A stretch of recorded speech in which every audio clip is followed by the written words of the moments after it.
Welcome to the DNVR Rockies podcast presented by Strava Craft Coffee. Remember to use that promo code DNVR20 because you will save 20% off your entire purchase of that CBD-infused, deliciously rich, and potentially life-altering Strava Craft Coffee. I am your host, Drew Kreisman. I am the managing editor of the NVR Rockies. With me, as always, is our Lions. And on this episode, we've got to discuss a 10-3 victory for the Colorado Rockies in a pretty great baseball game played a day after they were officially eliminated from playoff contention. But yes, as Joseph mentions here, the Colorado Rockies with the win have avoided the cellar in the NL West, will not finish in last place. So we'll discuss all of that on this episode. We'll get some thoughts from Patrick because you were not able to give your thoughts yesterday on, I kind of basically gave my autopsy RIP of the season and started looking forward a little bit. We'll get some of your big picture thoughts on this one as well. And people, especially those of you who are subscribed to the YouTube channel, will get to locked to me watching the end of the Nuggets game, whether or not their season is over or will continue. We're down to the nitty gritty here. It's going to go down to the wire. It looks like I am on the edge of my seat. I'll be straight up with you. The last couple of the innings of the Rockies game got a little bit fuzzy for me. I've been checking out this Nuggets game, but Patrick, you know, all you can go out and do when you've got a baseball game to play is try to pitch good. They didn't defend good, but pitch good, hit good, and the Rockies did that and won a baseball game today.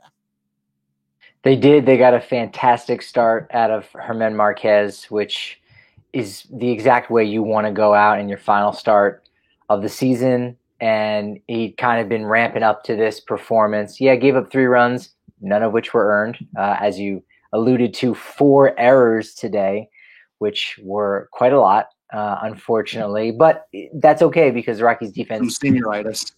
Yeah. The defense has been really good, all season. There's been a lot of metrics to suggest that it's been one of the better ones, especially the infield, and especially when Josh Fuentes is at first base. But nevertheless, it's nice that maybe the Rockies can, I don't want to say go out on top because at least they're not going to go out on the bottom. There we go. How about that? Yeah. No, not that there's anything wrong with being a bottom. Not that there's anything wrong with that. However, they will not finish in last place, which is nice. But as I kind of mentioned, in previous podcasts, that if you're not really good at winning, you should be really good at losing. So while it will make you feel slightly better, the fact that the Rockies won't be in 5th place in the NL West, it means next year during the draft, you'll be going, really? Like they won a game or 2 at the end of last season? I really would have liked to have had that 6th pick of every round thereafter. So careful what you wish for. But you know what? Hey, maybe this is one good thing to feel good about since, according to the rule of Barbara Kreisman, all of your teams cannot win on the same day. Oh, no. And oh, no. That is going to be true today unless the Nuggets pull out yet another miracle. We got 2 minutes left. Oh, LeBron just hit a dagger 3. I mean, a dagger 3 right at the 2-minute mark. It's not over, but that hurt my soul. That hurt my gut. That hurt me on the inside. Oh, that was brutal. Oh, I'm so proud of what the Nuggets have done this year. So immensely proud of what the Denver Nuggets have managed to pull off this year. And you know what, Patrick, you're right. In the long term, this win for the Rockies may not be the best thing, but in the short term, Rockies fans have the right to enjoy a well-played game by the players on the field. We saw more good stuff, as you mentioned there, out of Germán Márquez. We saw more great swings out of Elias Diaz, who may have earned himself a job here in these last couple of weeks, while some people may have tuned out and rightfully so, and these games haven't mattered as much in the big picture. They've certainly mattered to Elias Diaz, and he has taken made the most of them there. Big home run in this one that really was a momentum swinger for the Colorado Rockies. And I expect to see him around, and I expect him to fight for the starting catcher job next year for the Colorado Rockies. He's definitely in the conversation for that. You know, it's a shame that after everything Tony Walters has done the past 3 years, that such a down year like this, and not even a full year, with the asterisk next to the word year, but how quickly, you know, you can kind of lose that grasp on a starting role when, you know, one of the reasons why you have it is only for half of what you are providing, because, you know, make no qualms about it, you know, Tony Walters was the starting catcher for this team because of what he has brought defensively. And now that some of these young pitchers have, you know, developed because of Tony Walters, but because of their own just general abilities and their maturity, they don't necessarily need to have Tony behind the plate to do a good job with them. So where does that, you know, place Tony Walters? What does his role become if he, you know, isn't that starting catcher? If he does get usurped here by Elias Diaz, who still has a couple years of control. Rockies did pick him up as a free agent, but it wasn't a free agent after his, you know, 6+ years of service time. He was let go by Pittsburgh, who, as a cost-cutting measure, you know, because he did have such a down year in 2019 defensively, you know, lacks a lot of ability, certainly isn't as, you know, talented behind the plate as a Tony Walters, but, you know, you can kind of forgive that if he's going to be swinging the bat and kind of give you those notes of and allow you to reminisce on, you know, a Willing Rosario type of bat, where when all things are going well, hey man, this is a guy you might want to be hitting sixth in your lineup. Yeah, reminiscing on Willing Rosario is not something I'm especially inclined to do. But yeah, that has always been a tough balance at that. Because that's not even true, actually. That's not even an accurate statement I just said to you, Patrick Lyons. I don't go to very many gatherings. I've been at one in the last month. And the one time I was there, I met a Rockies fan who just happened to ask what I do for work, then started saying, hey, you happen to have a resemblance to Charlie Blackmon. And I had to share the story of the time that Willing Rosario had Charlie Blackmon to me. I reminisce about Willing Rosario whenever I get the opportunity to. Not necessarily on the field, though, because while he hit those, I believe it was 24 home runs his rookie season as a catcher, which was absolutely amazing. The defense was a massive problem. And we've seen that. You know, it's been one or the other for the Rockies. You either get a guy you can hit, which has only been one or two of those guys. Let's be honest with it. Jeff Reed and Willing Rosario, and I think that's the end of the list. And then dudes that can catch but can't hit. And there's a long list of those guys, from Joe Girardi to Tony Walters.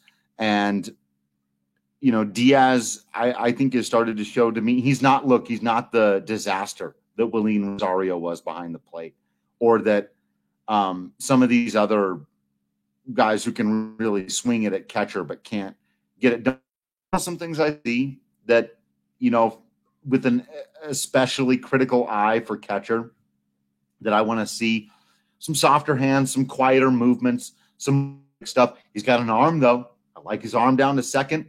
There's some other great things. He seems to be working with the pitching staff well. He seems to be working a decent game plan. And so, yeah, I mean, I think he's got to be a big part of their catching plans moving forward. And if Dom Nunez takes another step forward, you've got to take a very serious look at how Walters fits into your plans, with him being another year into arbitration. Now, without a good year, he's not going to make a whole lot more money. He's going to make a little bit more money. He's going to make more money than those two guys. And if Diaz and Nunez are your better tandem at a third of the cost, that may be the way to go. And I love Tony Walters. We got Dash on the Stash shirts and everything, but look, that may be the way to go. Our analysis. I'm very impressed at you dropping some arbitration knowledge there, because that absolutely is a key component. I mean, look at this past offseason when the Rockies, you know, said goodbye to Chad Bettis and Tyler Anderson, because frankly, what they were making in arbitration, they didn't feel they were worth it. And turns out, you know, they were right. Tyler Anderson, you know, didn't do too much in San Francisco, and Chad Bettis ultimately, retired. So I think they were right in their evaluations of those players. But, still paying $2 million to a guy whose contributions could easily be replaced by a player who's making the league minimum. That's $1.5 million, which really is nothing to shake a stick at, and could be the difference in, a contract that you offer to one player where, you know what, we can't get him at 7, but if we increase to 8.5, he's coming to Coors Field. That's a pretty decent difference. So, Right. that's definitely going to be a factor of the abilities of Mark Stripmatter, who's been able to, work wonders and work magic with the catching core of the Colorado Rockies. If you take a guy like an Elias Diaz, who's, he's no spring chicken. He's 29 years old. He'll be 30 next year. Right. Catchers, do I was going to say age like a fine wine, but they do take a while to mature in a lot of ways. And some of the best offensive seasons that you'll see out of players, and by best I mean, bordering around the top 10, are guys that were brought in just as almost like a backup catcher who go in and they hit 15 home runs, they knock in 60 runs. Elias Diaz, can very easily be one of those guys, but a little bit younger, a little bit cheaper, and with a few years of control left. So you very well think, there's a lot more upside to him than a Tony Walters. You mentioned the extremes where you can either hit, but you can't catch. You can catch, but you can't hit. And then there's really just been everybody else who has had good, receiving skills behind the plate, like a Nick Hundley. And, they do a good job at the plate. Again, Nick Hundley. Yeah. But you say even in a great year, it's not going to be that much of a game changer. And Colorado's never had that kind of catching. And I think that's probably one of the reasons why they may have reached, or they may have been overly ambitious in this draft in selecting Drew Romo as high as they did, because they thought maybe this is finally the guy that we can have and can be our Buster Posey, quite possibly, or our Yadier Molina, whatever it is. So those guys, as you just mentioned, tend not to be acquired through trade. It's a long-term gambit, man. It really is. But when teams find those guys, they tend to hang on to them. You have to grow them. But yeah, that's a tough job. I think, we could have AJ on here sometime. This would be a fun off-season thing. Have him on and talk about the similarities between hockey goalie and catcher in Major League Baseball. Oh, yeah. And the difficulty that comes, because I think they're two of, like, quarterback may be among the most difficult jobs in all of professional sports, but there's so much glory and money and all the great stuff that comes from being a quarterback, where hockey goalie and baseball catcher can be such a thankless job. There can be so many things you're expected to do, and the wear and tear on your body that any normal person just can't fully comprehend. I think that would be a fascinating podcast. We got to do that at some point in the future. We do have some folks asking what happened to Willeen Rosario. Well, you might most of the people listening to this are probably thinking, well, he's at least a decade older than me. No, he's only 31 years old still. Right. And for the past few seasons, he has been playing in Japan. Even spent a season with the Hanwha Eagles of the KBO, one of our favorite baseball leagues. When we're going through the list of great baseball leagues in the world, KBO is up there. That's right. Well, we did a lot of good coverage of that during the beginning of this pandemic. So yeah, the baby bull, man, good memories. And yeah, Elias Diaz could be that guy in that vein, as far as, like, he might be able to deliver on some of the hype, and it was nice to see his 3-hit day. Just missed out on the cycle, and he could be the solution. He could be the solution. And I'll say this, for anyone who hasn't read your most recent article, Drew, I think in a lot of ways you touched on something of what Elias Diaz is, as far as these guys that are almost placeholders that could become something much bigger. But if they're not, guess what? You didn't spend a lot on them in the first place. So I recommend anyone to check that article out that just dropped today on Saturday. Fantastic. One of the best pieces I think you produced this year. Hey, thank you. But you got to be subscribed to the DNVR.com read that thing, and I do go into a pretty hefty blueprint of what I think the Rockies should do, and I didn't pull too many punches on what the issues are. For those of you that think I haven't been critical enough of the organization, I highly recommend you check out that piece. I'd be curious to see what you think of that one, and maybe read it while you're throwing back a nice Breck brew. I got the Strawberry Sky here today. Drank the Avalanche Amber while watching the end of this Nuggets game. They sadly and very disappointingly have gone down in the Western Conference Finals to say their names, the team from California or whatever, who that they always lose to when their season comes to an end. They're down 4-1. That's where they want to be, baby. What? Come on. Don't be negative now. They want them. Exactly. They want them. What a fun team. What a fantastic team that did. And there are a lot of parallels there, except for the part where the front office for the Nuggets nailed their key decisions after rightfully, slowly, patiently, and through a lot of negative press, building their core from within through the draft with young guys who a lot of people didn't believe in, including Nikola Jokic, who was taken in the 30th round equivalent, because he was taken in the second round of the NBA draft. Near the end of the second round of the NBA draft is equivalent to a 15th round guy in Major League Baseball. You're taking a Hail Mary on somebody like that. And they built the team up the right way, but then they went out and made all the right key moves, bringing in a coach like Mike Malone, getting Jeremy Grant, who's been a huge piece for this team.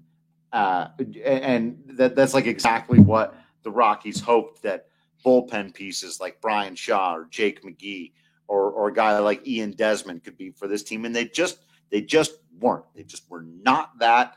And it was bad and it didn't work out. And now they've got a chance to try it all over again. And it'll be really interesting to see which way they go. But Patrick, tough end for the Nuggets there, but I think still showing kind of a model that the Rockies can follow, even though it's a totally different sport, that they don't need to totally reinvent the wheel or go a completely different direction from what they've done, but they've got to be smarter and they've got to hit on those moves. Yeah, there's nothing sexy about playing basketball in Denver, for lack of a better way of phrasing it. They have so many of the same problems the Rockies do. That's right. You can't get the dude to come here. So build totally right. Yeah, it's strange how at one point this year, I guess that would have been in late June, where I wrote an article about how it was just a great time to be a fan in Colorado, or a proud time. You have Ian Desmond taking his stance, a social stance, to sit out. You had the Nuggets and the Avalanche as two really young teams. They still are, and they still have such great potential to win their respective championships in the next, I think, even 2 seasons. I think it goes beyond that. I think the Rockies still playoffs 2 out of the last 3 seasons. There were so many. Larry Walker being in the Hall of Fame. There was a lot. And I'm not even hitting on all of it. And yet here now, 3 months later, and you've got the Rockies season ends on Friday. The Nuggets season ends on Saturday. If the Buccaneers can take it to the Broncos, maybe the Broncos season ends on Sunday. Avs, we're knocked out a couple weeks ago. Season ended the second Drew Lock went down and didn't come back. But it's been totally, dude. It's been brutal. It's a little wild, but again, there is a lot of hope. There is a lot of promise. NHL draft, I know. Our guys are going to be doing an amazing job. AJ and Rudo, they're going to be bringing you some great draft coverage. I know the NBA draft will be right around the corner as well too. I don't know if they've set the date for that. I imagine they have. The season will be starting up 5 minutes after the draft. I was gonna say, right? Like their seasons just start now. Like it's so bizarre. Everything, and before we know it, all the excitement and Major League playoffs is going to go down in the month of October, and boom, we're going to enter the hot stove season. All right, 2 things for you because hot stove season, baby. I'm so excited because straight up, like this is the most excited I've ever been to talk about a Rockies off season. So we've still got to like temper ourselves a little bit. We're gonna get there, but we got before that the actual postseason. We got to do some betting first of all. We got to get on the DraftKings Sportsbook app. We got to figure out which one of these teams we got to bet on. We got to do 2 different things here. We got to go with our heart. We got to go with our brain. We'll talk about our heart in a minute. Our brain, who we think is going to win this thing, Patrick. We gotta figure out who our pick is to win the whole dang thing. Luckily, we've got a little bit of time because the specials on that, I assume, are going to be out next week from the DraftKings Sportsbook app. Right now, you want to be a new user. You want to sign up for the DraftKings Sportsbook app. You want to get your football knowledge to put a little extra money in your pocket. Then what you do is use that code DNVR, and you get a sign-up bonus where you pick one team, any team, to win themselves a football game, and you win yourself $100 just for putting in $1. That is an extraordinary odd situation for you out there, folks. You definitely want to get in on that. Just pick any team. And actually, you can do pretty much basically the same thing. Again, if you understand how it works with UFC, if you're not a football person, check out the offer with the UFC. It's basically the equivalent. Really great stuff there. They're helping you out. They're always helping you out. You start throwing just a couple of little $5, $10 bets here or there at someone you think is going to get a strikeout record or someone you think is going to win a baseball game, whatever it may be. And then you find, oh, hey, I woke up today. I've got an extra $5-10 I can throw wherever I like, just at whatever I want out there in the world of sports. And if I win big, do I have to give any of it back? Do I have to pay DraftKings for the free money they gave me? Nope. I get to put it right into my bank account.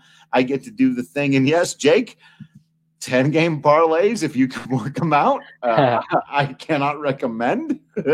Neither can you, obviously, if you know what it's only 10-game parlays. Apparently, you're not very confident in your abilities. Write it, baby. I mean, you can if they throw you a free $5 and you can roll it into a 10-game parlay that hits, rock and roll. I mean, it's not DNVR bets. If you're listening to, I almost said our sister podcast. Why not? I mean, yeah, they are. I mean, ultimately.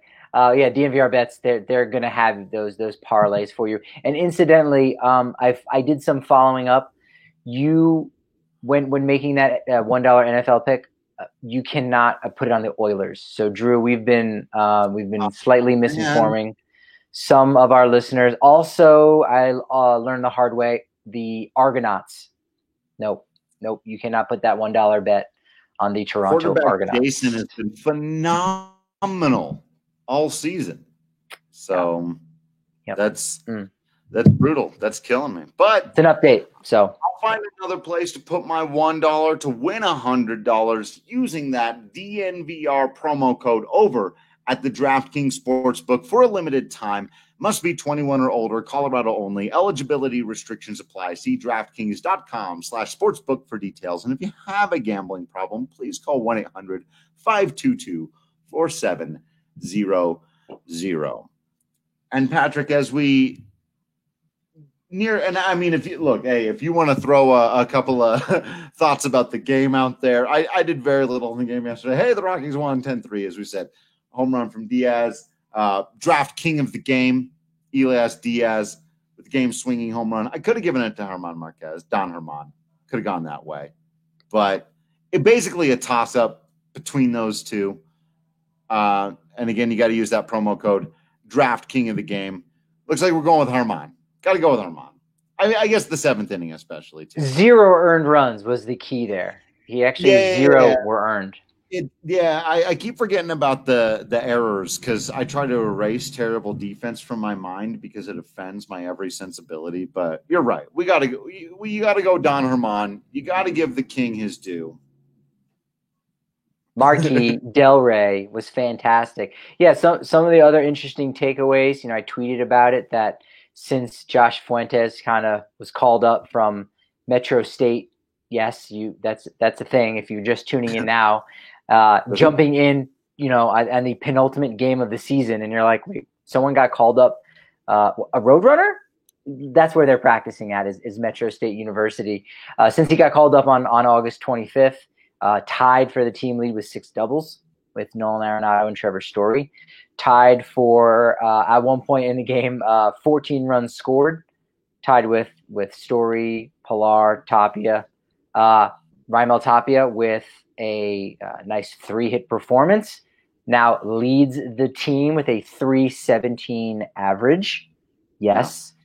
2 more hits for Trevor Story, including his 15th stolen base. So he should finish the season tops in the National League in stolen bases. And Ryan McMahon, in a lot of ways, coming back. We saw last night he kind of got started on that path with a double and a couple of hits last night. Another one today with an RBI, 2 RBI, excuse me. So, promising there for him because he's been a disappointment for the whole season. So again, there are those not storylines, but there are positives to take away from the end of this season. Number one being the fact that I can finally now wear this shirt, Colorado Rakes, because I was waiting for them to taco another team.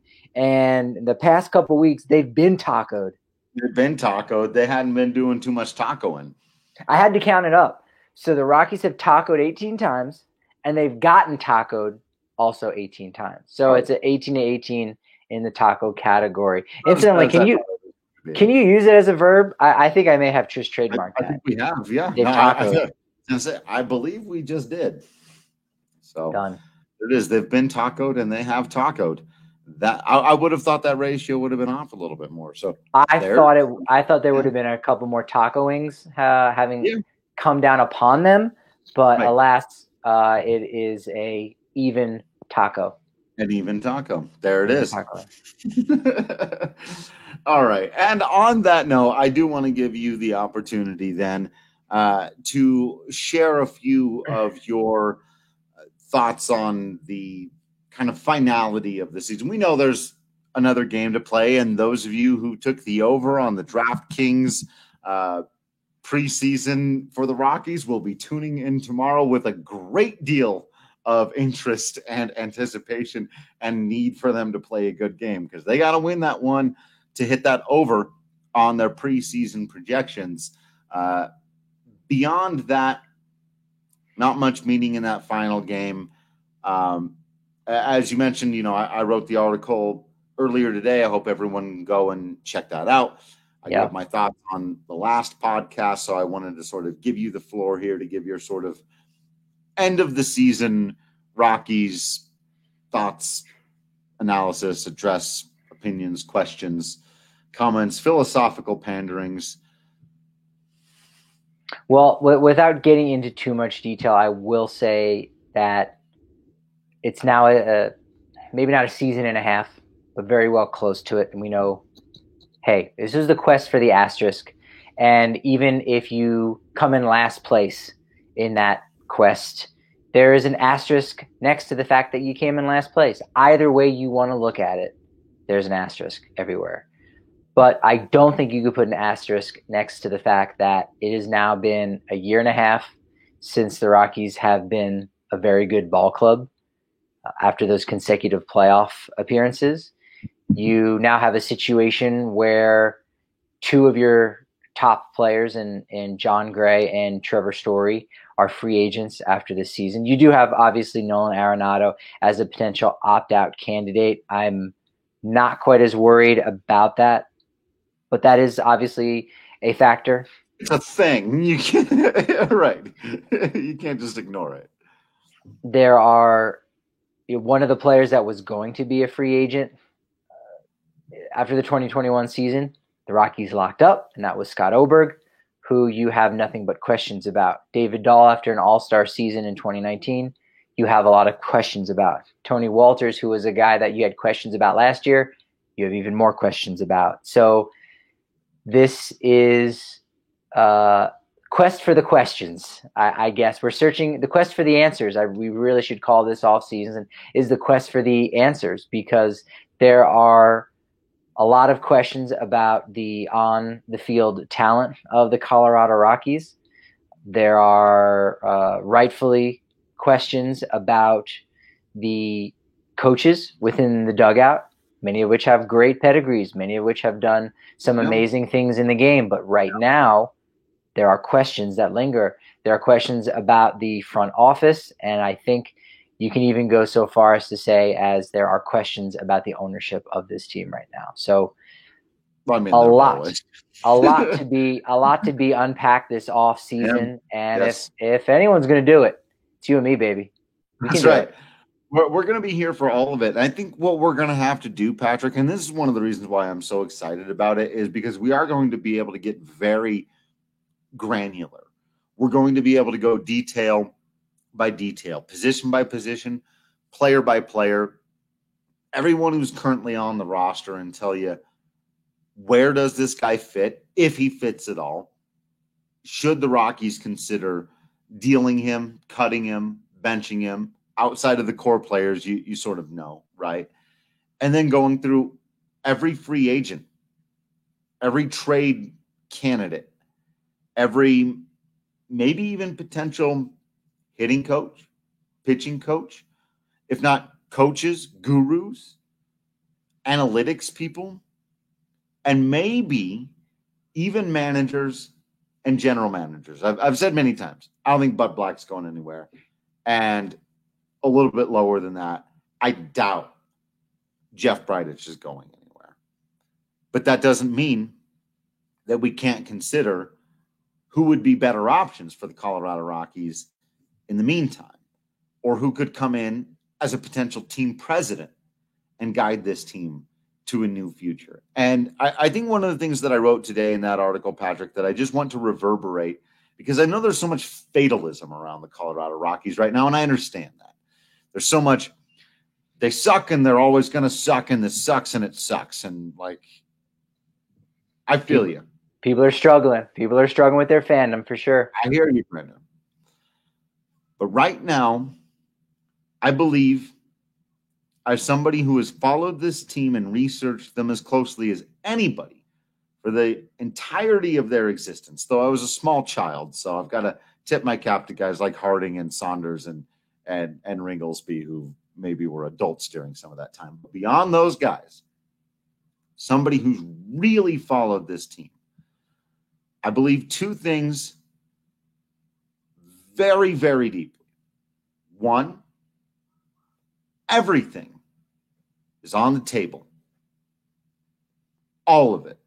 New team president, new GM, new manager, no Nolan, yes Nolan, no Trevor, yes Trevor, no, down the line. All of it's on the table. And number two, nobody, not you, not me, not Dick Monfort, not Jeff Bridich, not Bud Black, nobody right now here today on September 26th knows what happens next with this team. Nobody knows exactly what this roster is going to look like. And boy, it's going to be fun digging through what it should look like and then comparing that to what it actually does look like. That pretty much encapsulates the Colorado Rockies offseason, because I agree. And I think this is what you're saying in a roundabout way, but Dick Monfort and Jeff Bridich don't know what's going to happen this offseason. And that's a problem. That is a major problem. They can make a choice, maybe, but they don't know what's going to happen going forward. I mean, that's a way to phrase it, but certainty one way or the other will end up making a fool of just about anybody in this game. You're certain of that. and of that I am certain. I'll say this. The one person, and maybe this just brings a little bit of levity to the whole situation. The one guy who was missing during much of this season and is not getting any criticism and will be back next year and the year after that and the year after that, and the guy we can all agree upon, and maybe I shouldn't be saying guy, but is Dinger. Dinger, his job, its job, that job is safe. I didn't see Dinger waving that big banner after a W at all this season at Coors Field. Not once. Talk about, absence and talk about maybe not earning their contract, but Dinger will be back. Negative Mar on Dinger. I don't it's have Wham. To spell it out. It's Wham. It's wins above mascot. It's Wham. Or it's waves. It's waves above. Warm. No, it's warm. Warm. It's war win. Waves after Rockies win. Right? How many waves do you have after? We're getting off the rails again. Almost none of them. Almost. Hey, look, folks. We've got one loud clap. I hope that worked out well in your earbuds. Hey, we've got one last Rockies game to watch, and we're going to watch it because we only got 60 of them this year after a 10-month off season. We're going to have another off season, and you know what? While I presume that the season will begin in 2021 on a more normal schedule and we'll get 162 games, if 2020 has taught us anything, it's that you don't freaking know. And so let's appreciate tomorrow's baseball game. Yeah. Because we know it will be played. And that's all that we know for sure. We think it will be played tomorrow. Right. They play in a domed stadium. So, I mean, it doesn't matter what happens with the weather. Unless there's a haboob. And they're not able to close. Are you familiar with haboobs? No, that was a new one for me. I was going to play it off like I did, but now that you put me on the spot, okay. I've got no idea. They're just like these monstrous dust clouds. Just a real thing. It's bad. Haboob. Yes, it's spelled exactly as you would think it would be. Haboob. Look it up. Yes. Okay. Unless there's a haboob cancellation. Search when I Google or yeah. It'll be all right. Yeah. All right. Well, as we, I hope, have proven here, we're going to continue to have fun here. We're going to have a whole lot of fun going through the offseason. Oh, here's the other thing, Patrick, I wanted to throw at you for because we did we haven't actually said our DraftKings sports bet for the World Series. We'll give you that tomorrow, you greedy animals. Goodness. What is wrong with you? Now we got Will typing stuff. Hopefully we don't get inappropriate. Will, not cool. We're gonna have to boot you out with that language. Who would even say it is? He's with you. It's totally a dust storm. He says, "Yeah, sure." It's the only thing I know about science in the world. That's it. That's the I am not a science. Yes. So we don't have our brain vote yet for World Series to tell you where to put your money. We are not yet ready for that. But I've got my heart vote. I've got my team I want to follow for this postseason. So they're gonna get knocked out in the first round because I think they're an 8-seed or a 7-seed or something like that too. And it's the San Diego Padres, right? You've been all about the Padres this whole season, especially the offseason. Huge Padres guy. Let the record show. I've never once doubted that team. What do you think about the Toronto Blue Jays? The Toronto Blue Jays of Buffalo are definitely That's what I'm saying. They an got interesting squad. How can you not pull for a team? It's got no home. Hyunjin Ryu, you're okay with rooting for him now? I mean, I guess so. Not a Dodger anymore. I've always honestly still wearing blue. Still wearing blue. That's true. I do like the 90s throwback vibe of the whole team. I've always liked the fact that they're all kids of players I liked growing up. Even though I was never the biggest Craig Biggio fan, whatever. Respect. I didn't hate him. He just wasn't my guy, Who was your favorite closer of the Cincinnati Reds in the 90s? Was it Jeff Shaw? Father of Travis Shaw? Then yes.